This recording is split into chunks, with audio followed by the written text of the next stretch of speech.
Happy by me. I'm a member of this fine trio here called Failte, which means welcome, so welcome to all of you. Jimmy has asked us to do a short introduction to your topic tonight with a couple of sea-related songs. And since we do a lot of research for every gig that we do, we found that there is actually a song written about the Catalpa. And this song pretty much goes through the story that you will learn in more detail tonight. So we're going to give you a little sing-along chorus to sing along with us. A little wordy, but you'll get it by the end. And thanks for being here. After the talk, we'll be downstairs playing music for you all for your Friday night entertainment. Welcome. Thank you. So here's the chorus to this fine song. So come all you screw warders and jailers, remember Perth Regatta Day. Take care of the rest of your Fenians, or the Yankees will steal them away. If you just get the last line, that's good. Or the Yankees will steal them away, okay? It goes like this. Hold on. I'm not the only one that's old, you know what I mean. So come all you screw warders and jailers, remember Perth Regatta Day. Take care of the rest of your Fenians, all the Yankees will steal them away. Hey. The nobles will ship the Catalpa, set out from New Bedford one day. She sailed off to Western Australia and took 6 more Fenians away. 7 long years they had served here, and 7 long more had to stay. For defending their country, old Ireland, they were chained and transported away. So come all you screw warders and jailers, remember Perth Regatta Day. Take care of the rest of your Fenians, all the Yankees will steal them away. You kept them in Western Australia till their hair had begun to turn gray. When a brave whaling ship and commander came out here and stole them away. Now all the Perth boats were racing and making short tack for the spot. But the Yankee tacked into Freemantle and took the best prize of the lot. So come all you screw warders and jailers, remember Perth Regatta Day. Take care of the rest of your Fenians, or the Yankees will steal them away.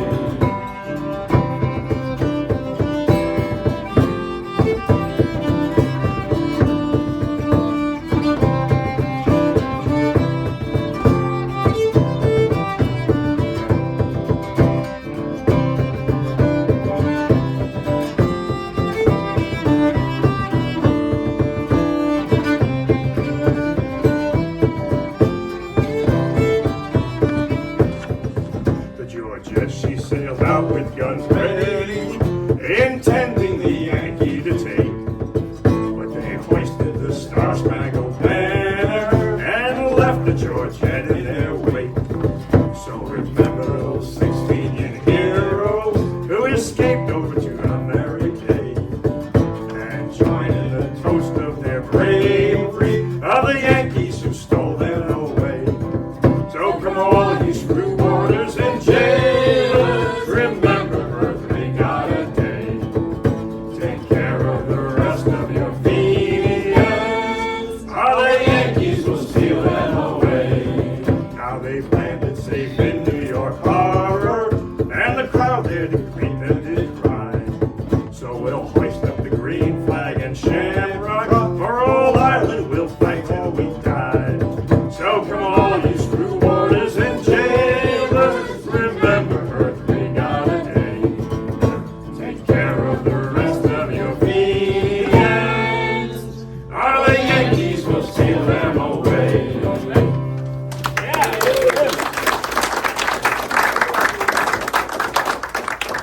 Now we Pretty have much all I was going to talk about. So Exactly. great talk. Good job. And now we have our ocean set. So just a few sets of tunes we call out on the ocean set. So basically we gave you the cliff notes, you know. Exactly. The cliff song. We're going to sing another one and get you to sing along with us, but since these Irish songs tend to be rather wordy, we'll give your ears and our voices a rest and let Erin play a set of jigs for us. Feel free to dance along.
Unfortunately, a trip that most of the people on the board didn't want to take. Back in 1803, there was a brief rebellion in Ireland led by Robert, and those participants in that rebellion that weren't killed by the British were sent to Van Diemen's Land, which is now Tasmania, to the penal colony there. And Bobby Sands wrote the lyrics to a song about this episode in Irish history while he was in the Long Cache. And then Christy Moore took those lyrics and added them to a song by Gordon Lightfoot. Combined, they make up one of the great rebel songs in Irish war. It's called Back Home in Derry. And I'm sure you all know the chorus, so please feel free to sing along with us on this one. Nice and loud. 1803, we sailed out to sea, out from the sweet town of Derry.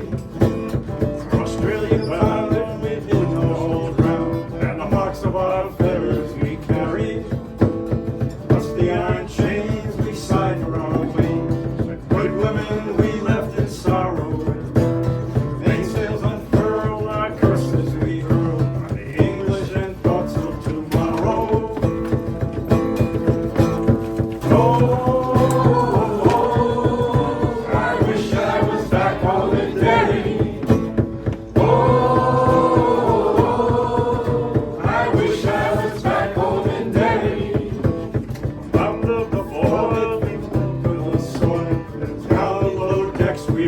dying.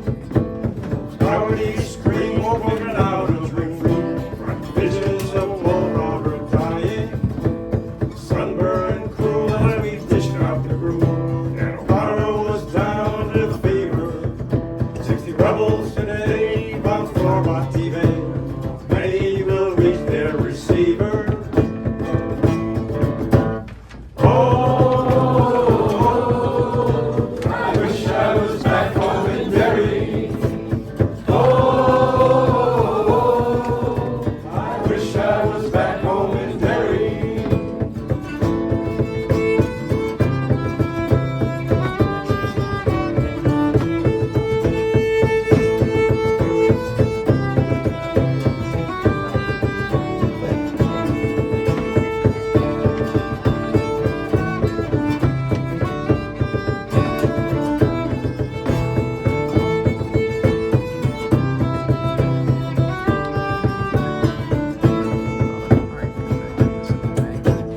First that with hell and her powerful as well. A ship decks like a moth in a firelight. Bosses rode high, the devil passed by, taking souls to Hades by twilight.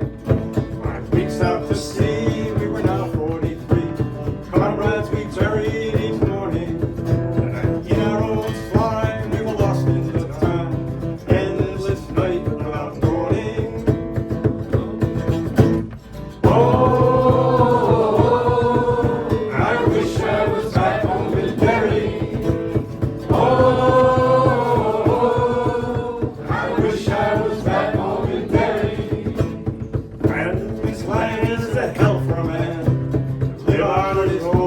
Slavery, the climate is raw and the gun makes the law. Neither wind nor rain care for bravery. 20 years have gone by and I've ended my bond. Comrades, ghosts walk behind me. The rebel I came, and I'm still the same. On a cold winter's night you will find me.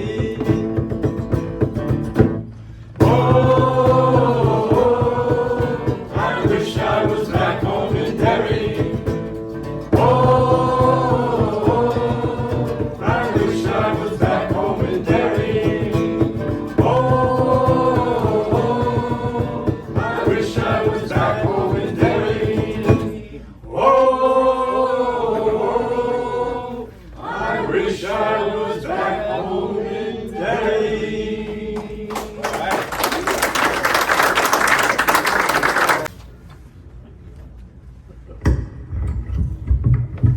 Okay, just to be clear, that was Failte, Dean Robinson, Paul, and Erin Doobie. So they'll be downstairs when we finish and will be just as entertaining, but it really hit me.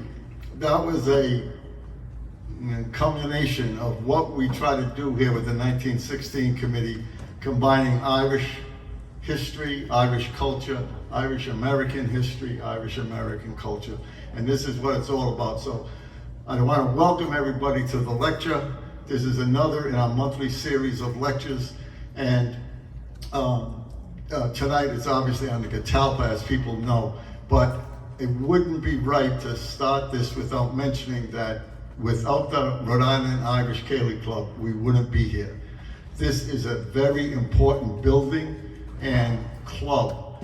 And I know there are new people here who, this is your first time here. Please consider joining the club or paying your dues. This is a valuable resource to our community and we have to keep it alive. It's run by volunteer organizers. All the people downstairs are volunteers, and without it, something terrible would be lost, and we have to keep this going. So with that, I just want to make a couple of comments here. This lecture series has been going on since like 2014, and it's always interesting, some of the things that we discuss here. But the 1916 committee is basically united around a united Ireland. That's our dream, that's our struggle, and that's what we try to do in our educational efforts. Tonight is another part of that, when you can go back 150 years and understand how Irish Americans and Irish people took chances to free people who were fighting for their country. It still goes on today. we still have a role to play, and I can speak more about that after the lecture. In case you haven't, if you're not on the 1916 committee email list, see me later tonight. I'll just get it to you and you'll get regular updates about what we're doing. People notice on the chairs, it's kind of a first come, first served thing. These are maps that Dave here brought with him. He'll be using it as part of the PowerPoint. People can follow along the journey from New Bedford to Freemantle and back to New York City. Last month we had a lecture by Tyler Craig, who had a PhD, a doctorate from the University of West Virginia. The topic was the Black and Tans in Ireland and Palestine, 1919 to 1928. It was a fascinating night. And he was a real historian, and he answered questions, and he laid out the role that the Black and Tans played in those two places. Ireland, again, was a testing ground for British imperialism and colonialism, and the things that the Black and Tans did in Ireland after the Rising, they transferred to many parts of the world, Palestine just being just one of them. But tonight, Dave Duggan is going to be our speaker. Dave is not a historian. Like so many of the people who have come up here and spoke, Dave is somebody who loves Irish history. He's a proud, enthusiastic person about it. So you get a different flavor than you do with a historian. There are several people here who have given lectures, who have PhDs, who are on top of their scholarship regarding the topic. Dave is bringing this to us because he loves the topic. He loves Irish American history and culture. A brief introduction: he has been an active member of the Friendly Sons of St. Patrick's in New Bedford for 35 years. Professionally, he works for Solar Limited of Dublin, an import-export business. And I've had discussions with Dave about that business.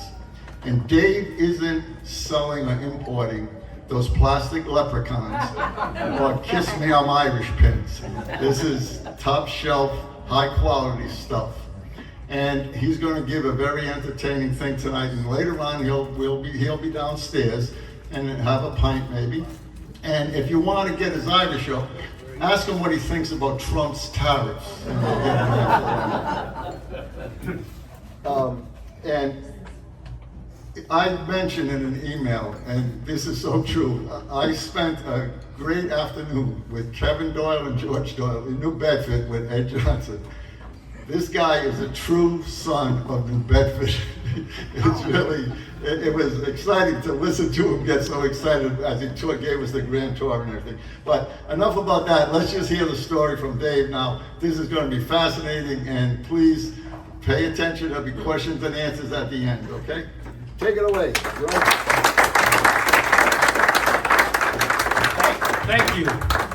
So I'm following a PhD, Jim. Really. That was a very kind introduction. We did have a good time, and I want to thank Jim and the 1916 committee. I think what you're doing is amazing. I'd also like to thank the Rhode Island Irish Gael Club for hosting this. The Friendly Sons have always wanted to have a place in New Bedford, but we're never able to pull it together because management issues. I'd also like to thank Ed Johnson for volunteering me without me knowing it. Thanks, Ed, wherever you are. Oh, hello there. Hello, Ed.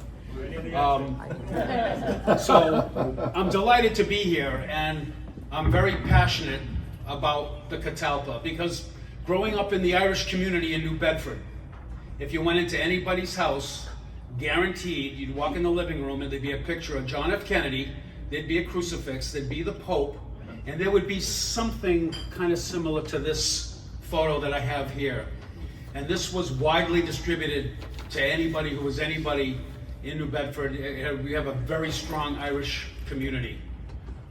Do I have any of my Friendly Sons brothers here? We got them right over here. How did we do on the scholarship reading? Very well. Very successful. Very well. So the club, we raise money. We do a lot of things in the community. We're always promoting Irish heritage. We give out scholarships to any students color, creed. We also have our membership, and we have an essay where we ask one of the kids in the schools to, we give them a hard question that you just can't Google or AI, but I think that's going to happen. And that scholarship is $2,000 for them to use any way they see fit when they go to school, so it doesn't take away from the money that they would get from scholarships going forward. So I'm not sure I was a Catalpa expert, but now that I've done all this research and writing and reading, I think I pretty much know how everything went down. And I'll tell you, there's an awful lot to unpack.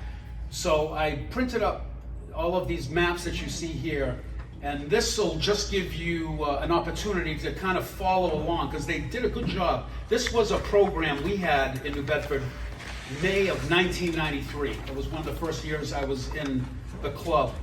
And we brought folks up from the clan of Gael who were very instrumental in raising the money that bought the Catalpa, but I don't want to get too far ahead of myself. What I'd like to do now to get started, by the way, the Catalpa Rescue Mission, how many people here have heard of it or know of it?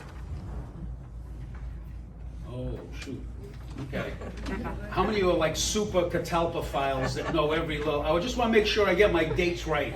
Somebody goes, no, it was the 29th, not the 28th. Okay, we'll be okay. This is my first time ever doing this, and I'm not a PhD, but I am a salesman, so I know how to shuck and jive. And you know, you got anybody need a clattering? See me after. This all started with a letter from the tomb. That is like so ominous, the letter from the tomb. And James Wilson, a local Rhode Island hero who I'm sure you've all heard of, buried up in St. Mary's, wrote a letter, and it got to John Devoy. John was exiled to America. He was one of the founders of the clan of Gael. And I'm going to read the letter to you because it's so poignant. The letter from the tomb. Dear friend, remember, this is a voice from the tomb, for is it not a living tomb? In the tomb, it is only a man's body that is good for the worms. But in the living tomb, the cankerworm of care enters the very soul. We ask you to aid us with your tongue and your pen, with your brain and your intellect, your ability and influence, and God will bless your efforts, and we will repay you with all the gratitude of our natures. It's amazing how they speak like that. Our faith in you is unbound. We think if you forsake us, then we are friendless indeed. James Wilson. So no pressure, but you know, this is how it is. And so that is the letter. Now that's a little further on in the story. What I'd actually like to do is give you a little bit of the backstory on the Fenians, who they were. They were not from the county of Fenia. There's no such thing in Ireland. Actually, Fenian is an umbrella term for the Irish Republican Brotherhood. The name comes from Fianna's warriors, like Finn McCool, from that ancient Irish Celtic warrior. So that's kind of where they came about. In the United States, the Irish Brotherhood became the Clan of Gael, which is Clan of Ireland. Basically, they were outraged by Britain's indifference during the Great Hunger. And I say Great Hunger because even though there was a potato famine and the Blight, there was plenty of food being grown in Ireland. Trevelyan was taking that food and sending it to every reach of the earth where the British Empire was. So there was literally nothing. We all know 1 million came to the United States. 1 million went to Australia, a lot of Irish in Australia. But basically, that's when they dedicated the establishment of an independent Ireland. So it began in 1848, a couple of years after the famine. James Stephens, John O'Mahony, and O'Donovan Rossa founded the Irish Republican Brotherhood March 17th, 1858, 100 years before I was born. Their idea was to rise against British rule, and basically everything they tried to do was just a miscarriage of justice. It was very difficult for them to get anything moving. The American Fenians, does anybody remember America being attacked, or America attacking Canada at some time? 1, 2, okay, well, that would be our friends the Fenians. They were based in Port Erie, and they attacked 3 British forts in the hopes of trying to do something. Of course they got beat down. Same thing with the guys in Ireland, same thing with the guys in England. Very, very difficult. So they staged raids in 1866, 70, and 71, the original invasion of Canada. So at that point, I gotta go to another one. A lot of the guys that got captured, there was about 300 that were involved in this. 62 of the prisoners were actually in the British, like a lot of Fenians served in the British Army. So most of the other people who were just civilians and they were jumping in on the cause, they didn't get the same sentencing. They were basically, slap on the wrist and told to go their way. The guys who were in the British military, they committed treason. They were sentenced to be hanged. So at that point, the guys who were we're talking about John Boyle O'Reilly, James Wilson, Thomas Dara, Thomas Hassett, Robert Cranston, Michael Harrington, and Martin Hogan. Those are the main characters that we'll be talking about as this goes on. So from 1865 to 1867, several of the Fenians in the British military were rounded up and convicted of treason, sentenced to death, and then the Queen commuted their sentence to life in servitude at the prison in Freemantle Gaol, which it's at the end of the earth as far as anybody was concerned, miles and miles away from England. So we'll talk a little bit about the jail. In the early hours of Friday, January 10th, 1868, a 10,000-mile voyage was over. The iron gates on the ship were opened up. The prisoners were let out 2 by 2 and prodded up the ladder to the sunlight. The chains holding them in bondage were removed. Escape was almost unheard of. The prisoners were lined up in the parade ground in the jail. The superintendent comes down to review them. The superintendent begins by saying he is a representative of Her Majesty Queen Victoria, and his word here is law. And everybody's just kind of nodding along. He told them, no doubt you will have plenty of opportunity to escape, as they would be working outside. There's basically no walls. They worked outside in the town. So if you try to escape, let me tell you where you are. This is the most inhospitable land you can imagine. If you think you're going to go in the ocean and swim out to a ship, everything in the water wants to eat you. If you think you're going to go across the desert, you can't carry enough water. You will die of dehydration. The carrion will come down, pick your bones clean, but our Aboriginal tribesmen will find your bones. So you have that. Basically, that's pretty much how they put the fear of God into these guys. When he was finished with his little diatribe, John Boyle O'Reilly looked over at Thomas Dara and said, there'll be a way. I swear I'll find a path. And find it he did. So John Boyle O'Reilly was a slight man with kind of boyish looks. So he was kind of very unassuming. And apparently he had tried escaping in other places that he was interned. What ended up happening is he figured out he could find a way. He had somebody help him get on the whaleship from New Bedford, Gazelle. So off he was, and he was on a whaleship, and he was going to head back and come to the port of New Bedford. as he was going back to the United States, he became very good friends with Henry Hathaway. Hathaway is a very popular name in New Bedford. Roads are named after it, schools are named. It's one of the old whaling families. They became very good friends.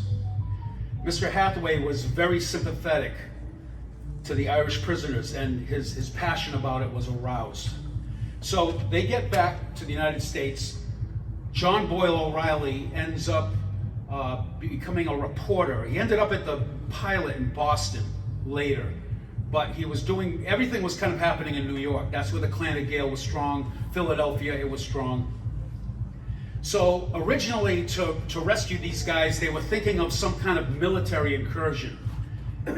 And they didn't exactly have a really good track record when it came to, oh, we're going to go attack a fort. Weren't armed right, didn't have it just didn't work for them. John Boyle O'Reilly says, hey, I've got the perfect idea. Let's buy a whale ship, get a crew, get some guy to captain it. We'll sail 10,000 miles, break them out of jail, bring them back. That's about as improbable. I can't even fathom back in those days. I mean, nowadays we have cell phones and GPS and everything else, and it would still be difficult because there would be cameras everywhere. But basically, so buy a man a whaler, that was the idea. So there was a secret meeting in New Bedford because at the time, New Bedford was the whaling capital of the world. So picking a whale ship is actually like the perfect idea. They're seen all over, they're known all over the world. Azores, Cape Verde, the South Pacific. Half the guys on the crew were from countries that no one had ever heard or known of. That's why I love New Bedford. It's a very diverse city. We have people from all over the world. So after this meeting, they're with Mr. Hathaway and a gentleman by the name of J.T. Richardson. JTR is the flag that you see flying on the top of the sails. So he's a ship owner. He tells them, in order for this to happen, you need to have a seasoned captain. And he had the perfect person, a young Quaker captain, 28 years old, I believe, by the name of George Anthony. And they invited Anthony down. They told him what they were looking for. And he sat, and Mr. O'Reilly reminded him that he was lucky enough to live in one of the greatest freedom-loving countries in the world. Captain Anthony agreed and sat for a moment and then said, yes, I'll take on this adventure. I mean, that is beans. I just said something else, but we have a mixed crowd. So the plan was, okay, we've got to find a whale ship. We have to make it seaworthy. We have to engage a crew. And they found the Catalpa. So, luckily enough, Captain Anthony and another gentleman by the name of Denis Duggan, same name. Is he a relative? Damn right. Whether he is or not, I can't find out, but all I can say is he was in New Bedford in 1875. My grandfather got there in 1895. My Uncle Joe was like the most ardent Irish dude you'd ever met. He founded the Robin Emmett Club in New Bedford. He was a founding member of the Friendly Sons. I'm into it, so I'm going with he was a relative. So my cousin Denis, he was a Dublin Fenian, and he went on board as a carpenter. Whether he was a carpenter or not, I have no idea. I know he was to make sure. He was the only other guy that knew the mission. So they did all that. Duggan, they got everybody, they got the crew. That's when the plot takes shape. So when I say there's a plot afoot, it's two-pronged. So you've got a whale ship. It's going to take 11 months to get down there. And then you're also going to send a couple of guys down to masquerade as American businessmen and kind of, get comfortable. It works out really well. We'll get to that in a minute. So they set sail April the 29th, 1875. As soon as they get about 300 or 400 miles offshore, the marine chronograph breaks. So now they have to completely rely on Captain Anthony's seaworthy captainship. He has a sextant and he's got a compass, and he had done the journeys enough. So the idea was, we have to pretend to go on a whaling voyage. I mean, you know, you just can't say, come on guys, we're gonna go and then zip straight down to Australia. So they go to the western grounds off of the Azores. They make a few trips. Now, can we switch to the map up? Look at her, all right, I love how that works. So if you follow along on your map, you're gonna see where, okay, you'll follow along. So they leave, and then there's the zigzag. So that's where they were in the western grounds. And they actually did find a few whales. So I think they had about 210 barrels. They went to Failte in the Azores. As soon as they pulled into port, they lost half the crew. 3 of the other guys from New Bedford were sick and they couldn't go. So this is the first step in the whole journey where it kind of is not what they were hoping for. They sold the barrels of oil so that they could continue to further the adventure. As they were sailing down off of the west coast of Africa, they hit a pretty vicious storm and lost the top half of their foremast. So I guess Mr. Duggan had to get into action and rebuild the mast so that they could continue on. At this point, the Catalpa was a few months behind, so the schedule that they had arranged had already been compromised. So at this point, they're going to go around the Cape of Good Hope. And as they're steaming along, sailing along, they're actually starting to make some good time. All of a sudden, there's the Hougoumont. The Hougoumont is a steamer from England that originally brought the prisoners down when they went to Australia in the beginning. It was the Hougoumont. So the first thing the captain thinks, and Duggan thinks, oh, the gig is up. You know, we've been found out. So of course, the Hougoumont tells them to heave to and come in. And actually the guy's compass was broken. He didn't have any idea where he was. He had been hitting the grog solid for a week. He was pie-eyed. And he invites Captain Anthony, who's a Quaker and doesn't drink, onto the boat. So he knows he's from New Bedford. The captain says, yeah, I've got relatives in New Bedford. You know, it was a seafaring place. And he goes, so Captain Anthony, where are you heading? He goes, we're going to Western Australia. Oh, wait a minute. I've got these brand new maps of Western Australia. Here, let me get them for you. And Captain Anthony, stone cold sober, is like, oh, that'd be very good, my good man. And he got the maps to Western Australia. So this made life a little bit easier because now they had, remember, this is a very, very remote area. I think they just got telegraph wires. And it's miles away from the other cities in Australia, 2,500 miles. So they parted ways with the brand new maps. They had a spare compass. They gave it to him, so he was on his way back to England, and off they went. So the Catalpa made very good timing and ended up getting to Bunbury, which is on the coast of Australia, March 28th, 1876. So now we're all the way, we've gone down and around, we're off the coast of Australia. So, good point in the story to say, meanwhile, let's talk about our 2 boys, Desmond and Breslin. So 2 clan members, John Breslin and Tom Desmond, arrived in Australia in November of 1875, well ahead. Breslin masqueraded as an American businessman down there to do land deals and cattle or whatever they were doing back in those days, by the name of James Collins. It doesn't exactly sound like much of a stretch from an Irish, like I would have figured he'd have picked something else, but anyway, and then Desmond was Mr. Johnson. So basically what they needed to do, he began preparing for the escape by recruiting some local sympathizers, people that would cut telegraph lines when they were ready to make the escape, to line up horses and wagons, civilian clothes, guns, lawyers, guns, and money. Yeah, you know that song, there you go. So all of that they were preparing. He was very gregarious, he was well liked. Actually, the governor of Western Australia took a shine to him, and gave him a tour around the prison. So he got to see the whole place, and he showed him I mean, it's amazing how this all kind of worked out. And this is separate from the ship that is coming down. So you can see how all of these things are going to come together. So Breslin was so impressed with the governor, Sir William Robinson.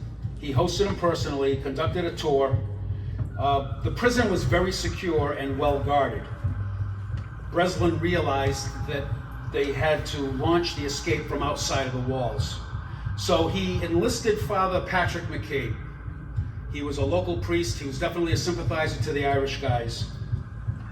And he was able to alert Wilson, finally, the first time that James Wilson has heard anything since his letter got sent over to America. He knows that there's a plot afoot. So Father McCabe became indispensable, being able to alert Wilson, the plot. Breslin urged Wilson to, be on your best behavior, get the jobs that are outside, you're working, painting the buildings, doing this stuff over here. One guy was a courier, so they were doing everything so it would be easy to collect them when the time came. And they were preparing for a day, which you're going to be surprised at the date, because it actually got pushed and pushed forward and pushed forward. So finally, everything is arranged. Captain Anthony and Breslin had met. Captain Anthony came to shore. They picked Rockingham Beach. I think I had that down here. Yeah, Breslin met Anthony in Bunbury, and Captain Anthony and Wilson were alerted to prepare for deliverance at death. So they picked Rockingham Beach. It was about 20 miles south of Freemantle, and that would be just enough out of the way, because it was, instead of a military incursion, you've got a stealth where you're acting as a whaler. Like, he could literally anchor offshore and no one would bother him because he was in international water. So Captain Anthony was instructed to have the Catalpa 10 to 12 miles offshore, and the date they picked was Easter Monday. And that's why, yes, Easter Monday, 1916, Easter. Easter is such an important, it's the lily we all wear. So they picked Easter Monday to launch. So, we're out. The 6 prisoners who had given up no cause to their jailers of any suspicion, they dashed headlong to Rockingham. Rifles, pistols, civilian clothes. They were in the 2 different horse carts. It was a long ride, took them a couple of hours. They arrived at the longboat that Captain Anthony had. So anybody that's seen a longboat, you've got the whale ship, and then you have the smaller boat that you lower in with a few guys in it, and you row out and deliberately antagonize the largest mammal in the world with a harpoon and hope it doesn't dive and take you with it, just kind of wears out, and then you can render the blubber and all the stuff that they did. Crazy when you think about, boy, that's a sales job right there. So they got to the longboat. They had 16 men. There was a lot of weight in one of these longboats if you've ever seen one. So their progress was hampered by onshore winds, and they were rowing heavily trying to get out and away from the shore. As they were doing that, the winds and heavy black clouds started to come up. This is the fun part. So meanwhile, back on land, the British were alerted, the telephone lines were repaired. They had gotten the gunboat conflict, I believe it was, or a small police boat. They had alerted him, and they were going to start looking out for him. At the same time, they knew the Catalpa was anchored offshore, and that this was probably the escape vessel.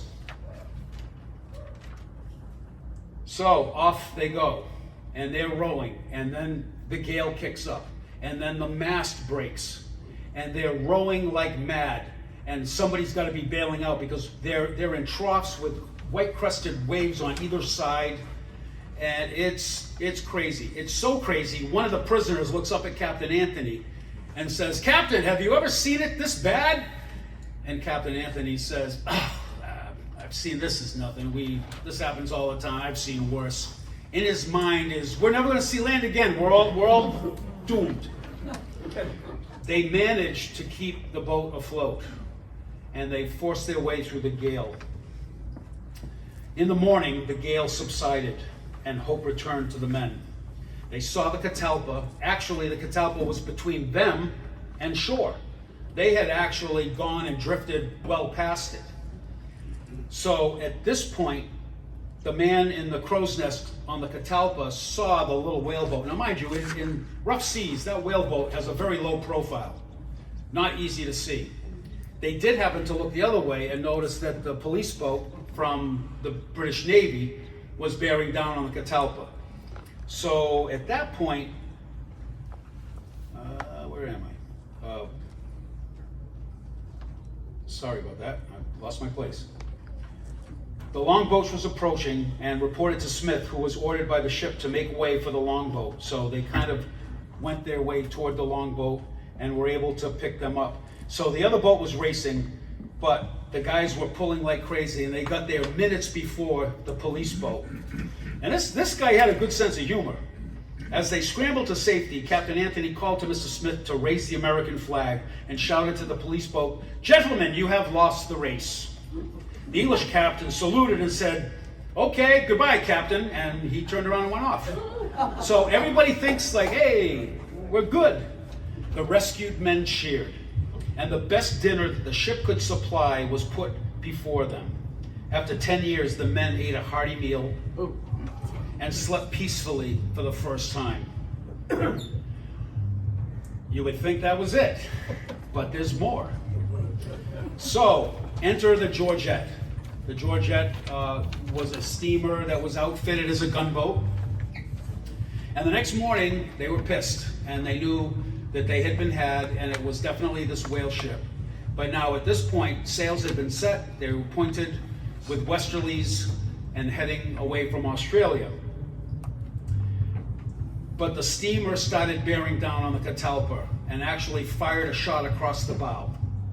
And then the steamer pulled up next to the Catalpa. And Captain Anthony called out, "What do you want?" And the answer was, "Heave to." And he said, "What for?" "You have convicted prisoners on board." "No, I don't." "Yes, you do. I can see them on the deck. They're all right there." "There are no men here but free men," was his answer. Breslin, at this point, I think the captain of the other boat thought he was going to do something stupid. You remember, the American flag's up. Breslin knew that he was bluffing, and he couldn't threaten the Catalpa. Captain Anthony pointed to the American flag. "That's the American flag, and I am on the high seas. And if you fire on this ship, you fire on the American flag." Mic drop. For an hour, the Georgette kind of followed, and they were going. He yelled out again, "Can I come on board?" And Captain Anthony replied, "No, sir. I am bound for sea, and I can't stop. See you later." So the gunboat turned around and steamed back to Freemantle, where there was a crowd gathered at the pier, and they were cheering because the Fenians had won. So back to our song they were talking about. Okay, now the Yankees got them. So that's how that worked. So victorious and free, the Catalpa set course across the ocean for America, where Desmond, Breslin, and Captain Anthony were feted as three of the bravest men to carry out this deed. The Catalpa arrived in New York 17 August 1876. The incident did not cause any diplomatic issues between the USA and the United Kingdom. So, in the aftermath, it pulls into New York to a hero's welcome because word was telegraphed to John Boyle O'Reilly, who was already, doing his thing in New York. And they came into New York Harbor with a hero's welcome.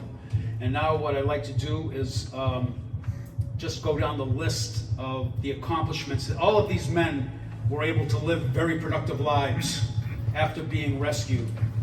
And they were grateful. Now, two of them died fairly early on because of different illnesses that beset them when they were in jail. But our dear Captain Anthony he was no longer allowed to go out on the high seas. Britain had a bounty on his head, so he became the port inspector for New Bedford. He did that for quite a while. He did a lot of guest appearances. He died of pneumonia at 69, May 1913.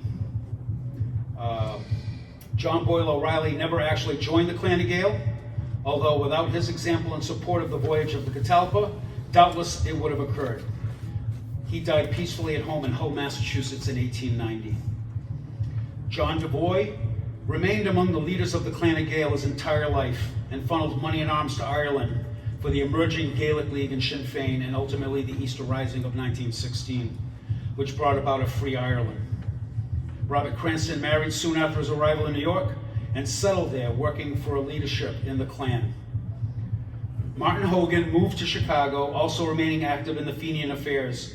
He had trouble adjusting to his new life after so many years in prison and reportedly may have developed a drinking problem. No, really? Michael Harrington and Thomas Hassett, they passed away in the early 1890s. Their health was ruined in prison. Thomas Dara attended a reunion of survivors of the Freemantle Gaol in Philadelphia in 1896. Martin Hogan and Robert Cranston were there too. Guest of honor was Captain Anthony, who presented the Clan of Gael American flag, which I have a picture. These things are so ancient, but it's a slide, and it actually is. I got this in Ireland. The guy gave it to me, and this is an actual picture of the flag that they had in Ireland. If you have a micro glass or something, you can look at it. And then Tom Desmond went on to serve as an elected sheriff in San Francisco, remaining immersed in Klan affairs also until his death of natural causes in 1910. Father Patrick McCabe left Australia, became a parish priest in Minnesota until his death in 1890. And James Wilson, our good man from Rhode Island, married and raised his family. Although he suffered from heart disease, in 1920, Eamon de Valera, future president of the Irish Republic, on tour in the United States in late June, met in Pawtucket, Rhode Island with 81-year-old James Wilson. Despite his heart problems, Wilson lived long enough to see Ireland on the verge of an independent free state. He died in 1920, 1 year before the independence. The man whose letter may have started it all. The voice from the tomb was no more. De Valera made one more stop, and that was in New Bedford. He laid a wreath at Captain Anthony's grave. It's well known in New Bedford. We have pictures of it and everything like that. Yeah, it's right up there. Oh, okay, yeah, so we have these. Yeah, this is Captain Anthony's grave. Have you been clicking them right along? I forgot all about this part. Can you go backwards? Okay, not that far. So real quick, in 1976, this was the plaque that was dedicated. That's our Registry of Deeds in New Bedford. And this was the plaque dedicated to the Catalpa. Funny story, the original plaque, I guess the guys in the Friendly Sons were having a few that night, and they ended up misspelling the word Catalpa. And they said, nobody will know. Well, this gentleman from Bermuda came into town and he went, oh, by the way, boys, you've misspelled Catalpa. And he actually paid, Ed Johnson was the one who redid the plaque. So you can thank it.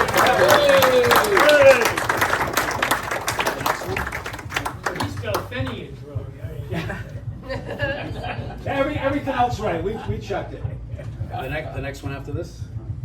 Okay, that's Captain Anthony's grave. Do you have the one with our cross? Yep. There it is. So this is it's actually our 20th anniversary of our cross. Is going to be June 14th. We're having a little celebration. But this is on East Riding French Boulevard, New Bedford, down on Clark's Point. It's a beautiful spot for the cross. And how we decided, because you got 10 Irishmen in a room, you're going to come up with 10 different ideas. So we tried to incorporate everybody's ideas. The 4 points of the cross are the 4 provinces of Ireland. And then we have a diorama, because there's a cross, a Celtic cross in Ireland called Clonmacnoise, which has got dioramas of Jesus' life. And so what we did is superimpose. We have St. Patrick on top. We have Robert Emmet. We We have an Eastern rig fishing boat, was designed by Dan Mullins, which revolutionized how we got fish. He was from Newfoundland, he was a two-boater. Then you have the first Irish-American parish, St. Lawrence, which started as St. Mary's. And then on the bottom is the Catalpa. This emblem right here is the Friendly Sons of St. Patrick, who help erect it. We have our Irish and American flags flying all the time. That's all we have, right? How'd you get the flags going in two directions? Hey, it was magic. Ask George. George. Yeah, so this basically explains the Irish on the waterfront. There were lots of guys there from Ireland originally, but the two boaters were Irishmen who went to Newfoundland first, and they just followed the cod fishery down to New Bedford. So we have we got Lenny Roach, we got Tommy Saunders, and they all talk out of the side of their mouth. You know the type, right? But yeah, Dan Mullins designed that boat, which revolutionized fishing. Ireland's four. Can everybody name the four provinces? Ulster, Munster, Connaught. Leinster. There you go. There they are. Oh, they're right there. Yeah, this was an easy one. All right, what's the last one? Oh, the story about the Catalpa. So that's what I got. If anybody has any questions, I'd be happy to try and answer them.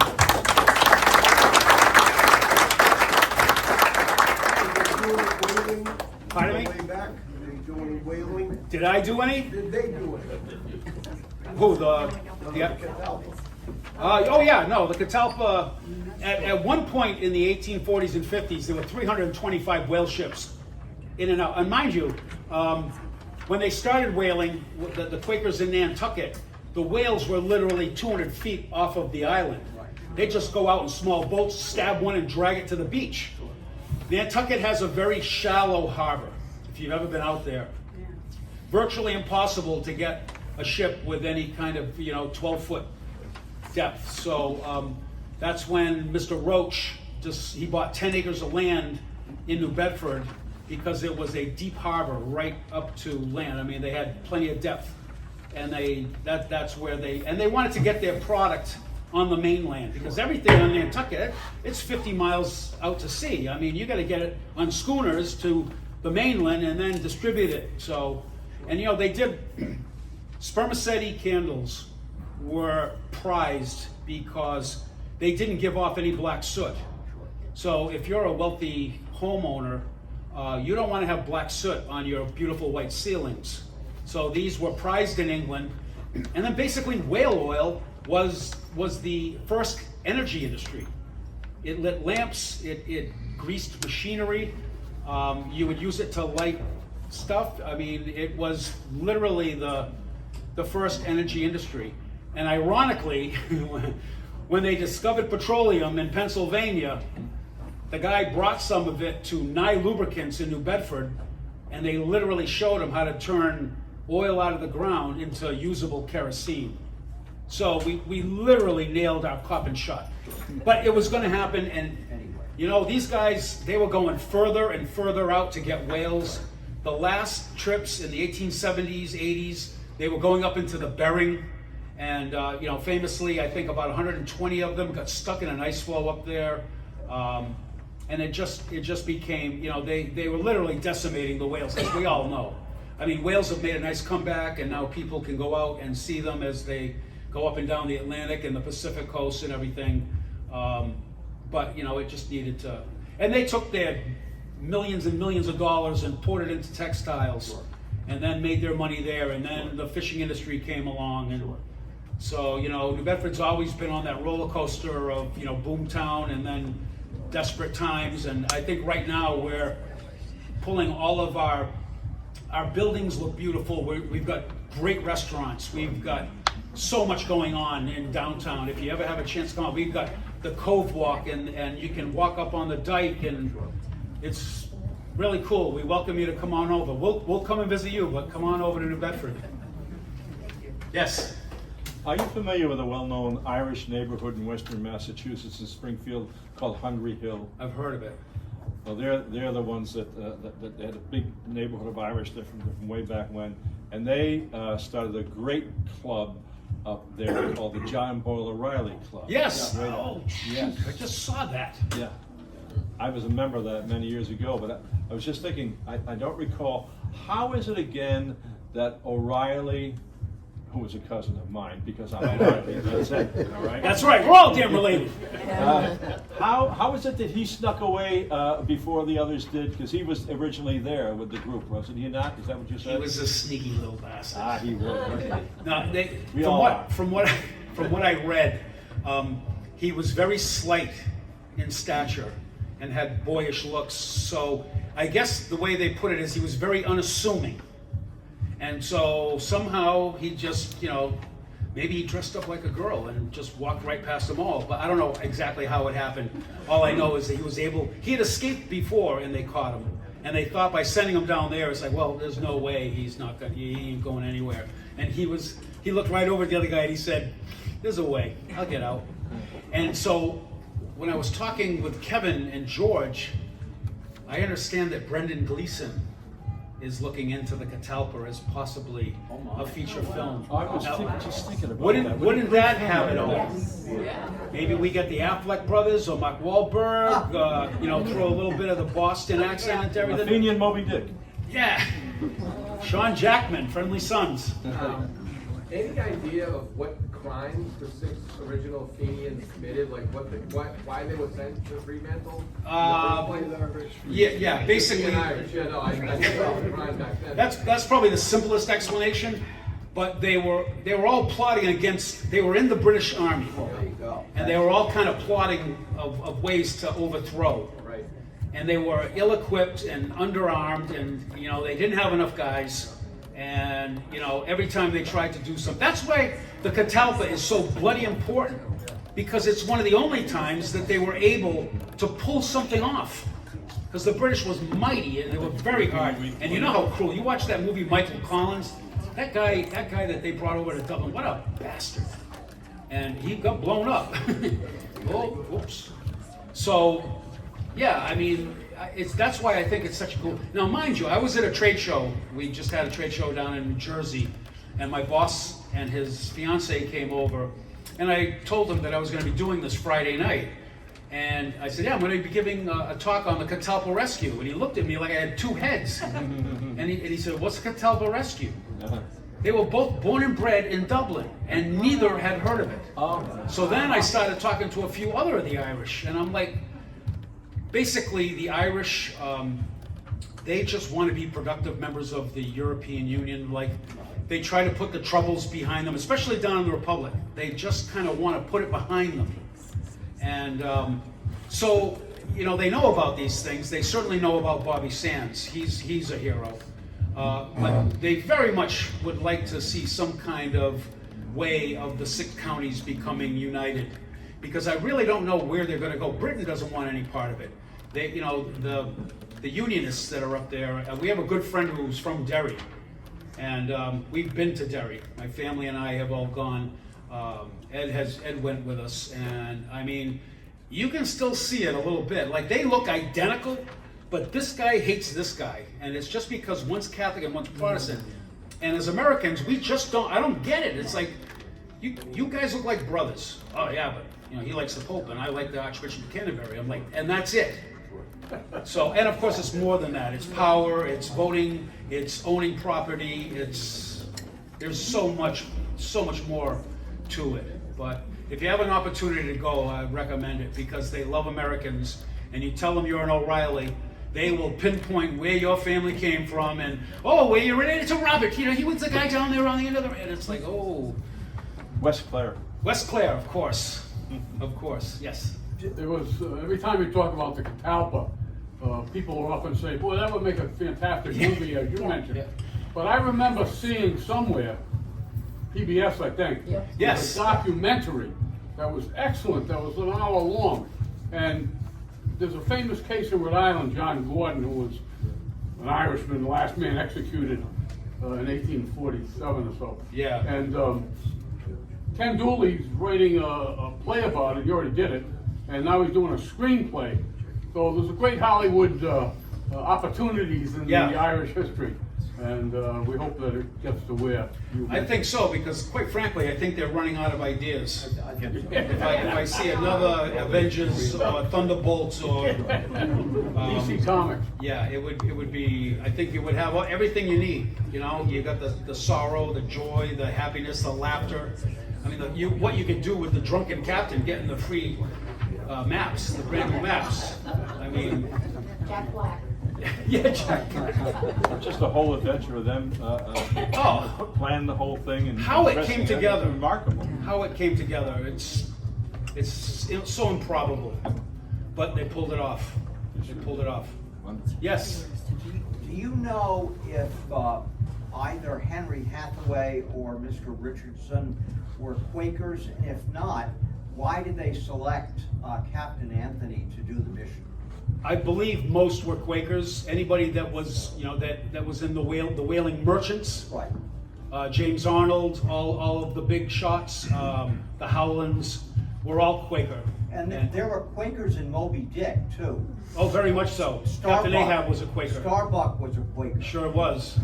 Anthony was Richardson's son-in-law. Yes, he was. And Captain Anthony's great-grandson is a friend of mine and Ed's, Jim Ryan.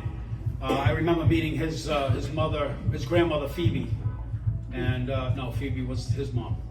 And he still has some artifacts from the Catalpa, and I think it would make a wonderful small Irish Heritage Museum in New Bedford to have something based around that, because we also have a lot of other stuff. Yes, Sean? Hey Dave, what have happened to the Catalpa after It so they ended up giving it to Richardson, Hathaway, and Anthony as payment, and they ended up turning it into a coal ship, and it ended up sinking off the coast of Belize. So, want to go on a road trip and go and find it? I think we can make a blog out of it. But actually, now the Catalpa mission started 3 days ago, 150 years ago, which is amazing when you think about it. April 29th. So I guess Australia is planning to have a big deal about it, and I think that would be a good reason to have a road trip to Australia. Yes, sir. There's a great bust, well, actually it's a monument in Boston, John Boyle O'Reilly. Yeah, oh yeah. If you're walking down Boylston towards Fenway Park, it's right before you get to the Fens. It was, I've seen it, I don't know how many times we're walking by it, but it's, He was the publisher of the Boston Pilot for quite a while. He did a lot of stuff, everything to promote the Irish and independence, and it's cool. Yeah, they're everywhere. Everywhere I drive, when I go visit my customers, there are Irish monuments. I go to Tipperary Hill in Syracuse, and that's the famous place where they put the green light on the top, and the DPW go and switch it back, and they're out there putting it back. So they just leave it alone, and it's actually jewelry you can buy at Cashel House in Syracuse if you want to wear. Nothing compares to our monument park, right, Jimmy? There you go. Come down and see our Celtic cross. You'd be impressed. I would love to. Anytime. Anything else, anybody? Is it Miller time? Great job.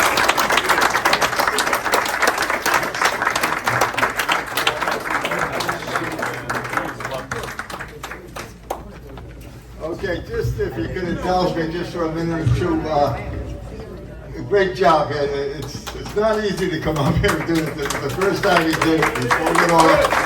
And sometimes that's the best speech you get is somebody just going along. From the heart. It's from the heart. But anyway, so just Oh, sorry. so He's got it. just a couple of announcements here. One is that at the back table there was a raffle going on. We ask you to please, buy a couple of tickets. The money raised on that raffle will pay the musicians downstairs, okay? We do this on a monthly basis. It's not, they don't get a whole lot of money, trust me, but the more you buy, the more they get, so that's important. The next activity of the 1916 committee is going to be on the first Friday in June, and that is June 6th. And it is our annual hunger strike commemoration. It's going to be at the Rhode Island Irish Famine Memorial in downtown Providence. We have mentioned here that what we try to do is keep this history and this culture alive. And just like Dave said, there'll be people in Dublin who don't know about the Catalpa. We don't want it to happen that there are people in Rhode Island who don't know about the 1981 hunger strike. Those 10 men sacrificed so that Britain couldn't call them criminals. They were freedom fighters. They were prisoners of war, and they died to make that point. And on June 6th, we'll be down at the Famine Memorial, and we will honor the men with speeches. There's going to be 3 different musicians down there. It is a moving and powerful event every year, and I hope people can find the time to go down. Once the event is over, it'll last maybe an hour or so, we're back here for a social downstairs. The same musicians will be back, Finbar Doyle, Sean Connell, and a guy named Gary Gormley, who's from Armagh, who's a musician and who has always been a proud not Fenian, a proud Republican, Irish Republican. So please keep that in mind, okay? And if you're not on our mailing list, please see me and you'll get reminders about these things.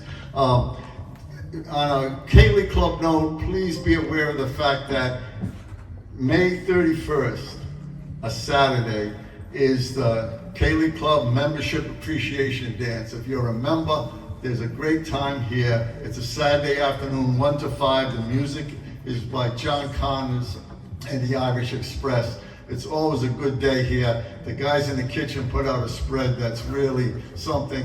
And then actually that takes us into June, and both the 1916 committee and the Cayley Club, we take July and August off.